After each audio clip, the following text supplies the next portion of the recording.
Aquarius वालों ने इस वीक में जो अपनी ज़िंदगी के मामलात को तय करना, बेसिकली पीछे जो है वो काफ़ी अपने मुश्किल वक़्त गुज़ारा हुआ है। काफ़ी चीज़ें जो थी वो अनबैलेंस थी, और अल्लाह की मदद आई और आपके पास एक और काम या एक और नई अपॉर्चुनिटी आ गई। ये अपॉर्चुनिटी आपकी शादी से भी रिलेटेड हो सकती है, आपके कारोबार से, आपके लव के मामला से भी रिलेटेड हो सकती है। मगर जो भी आपके पास अपॉर्चुनिटी आ रही है, उसमें अब आप सोचेंगे और इस बात का फ़ैसला करने की तरफ जाएँगे कि ये जो मामलात हैं, इनको करूँ चाहे ना करूँ। बेसिकली आपके पास एक काम तो है जो आपने बड़े मज़बूती के साथ पकड़ा हुआ है, जिसको आप लेके चल रहे हैं। अब इस काम के साथ-साथ आपके पास 2 अपॉर्चुनिटीज़ और आ रही हैं।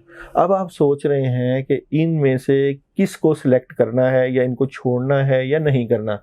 इस तरह की सिचुएशन चल रही है, और ये जो आप इस बात को सोच के रात को जागते हैं या अपनी नींद को डिस्टर्ब कर रहे हैं, उसको बेहतर करें, और उसके लिए हस्बुनल्लाह व निअमल वकील, निअमल मौला व निअमन नसीर 21 मरतबा पढ़ें।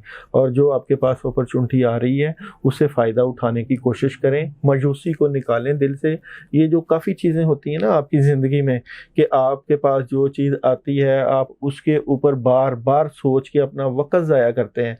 अब वक़्त ज़ाया करने वाला जो है वो नहीं है पीरियड, अब कुछ करने वाला टाइम पीरियड है।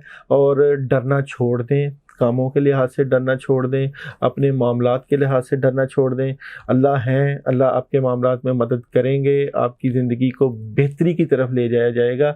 मगर उसके लिए आपको एक कदम ज़रूर बढ़ाना पड़ेगा, और सोचने वाली कैफ़ियत से निकलना पड़ेगा, और अपने मामलात को अल्लाह के सुपुर्द करें ताकि अल्लाह की मदद आए आपके लिए।